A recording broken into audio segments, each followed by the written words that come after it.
Hi learners, welcoming you all once again in my video. This will be my second last video on chapter matter and its composition. In my last video, I will try to give you answers of those questions which are difficult for students to write, like give reason and all that.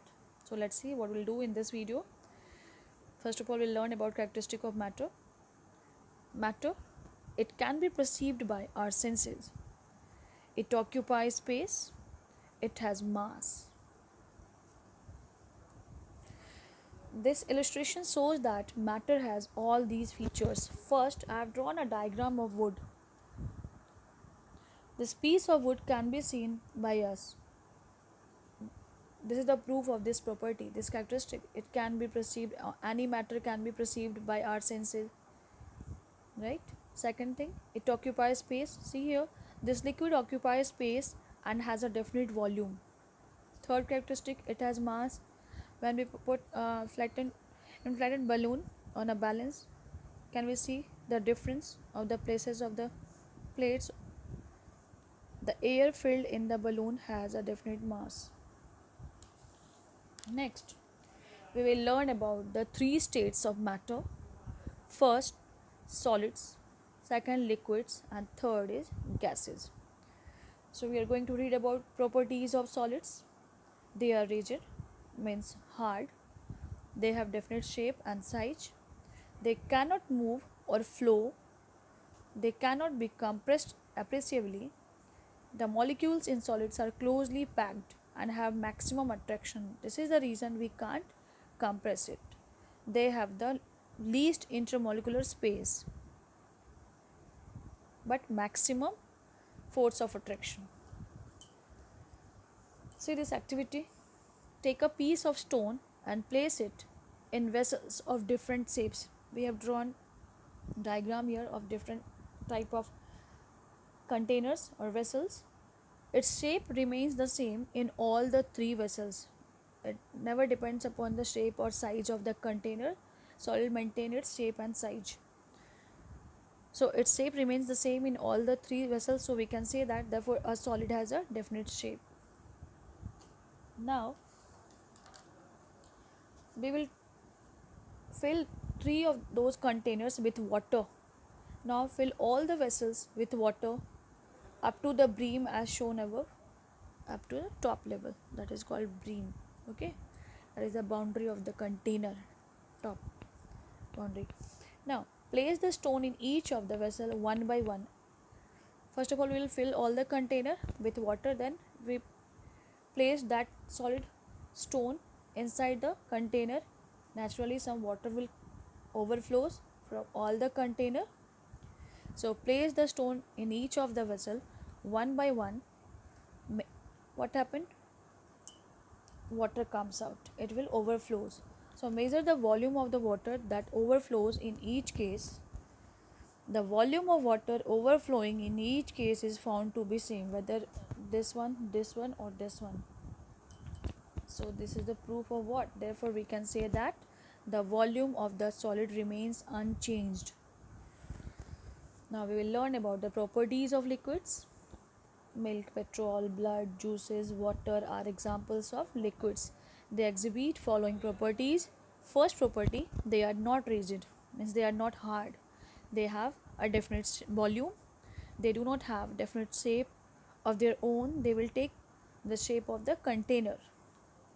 They flow from a higher to a lower level. The force of attraction between the molecules is weak in liquid as well as in gases. The intermolecular spaces are more than in solids. Now there is an activity to prove that liquids have definite volume but do not have definite shape. We will do this activity.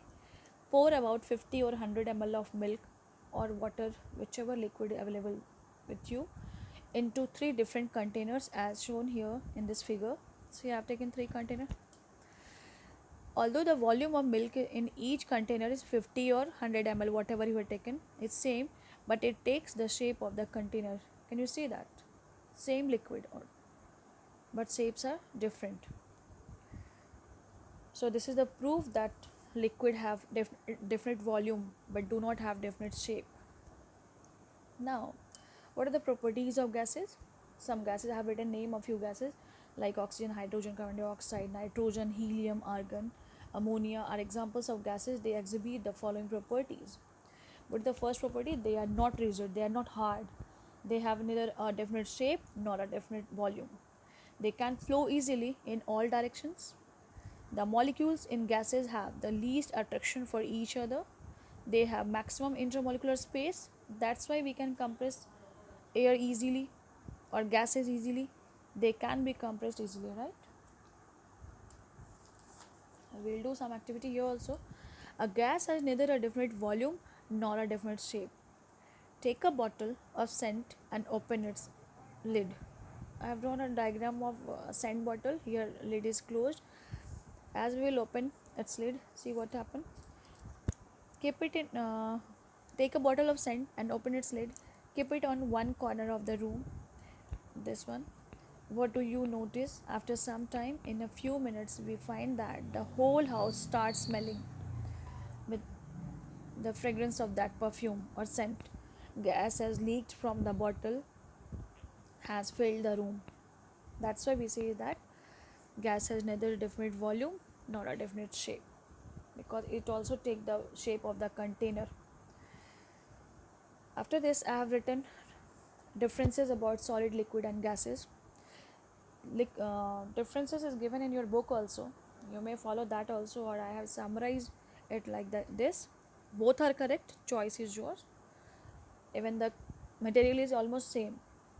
First difference, the question will come like that: write down difference between solid and liquid, or write the difference between liquid and gases, or write the difference between solid and gases. So you will learn like that.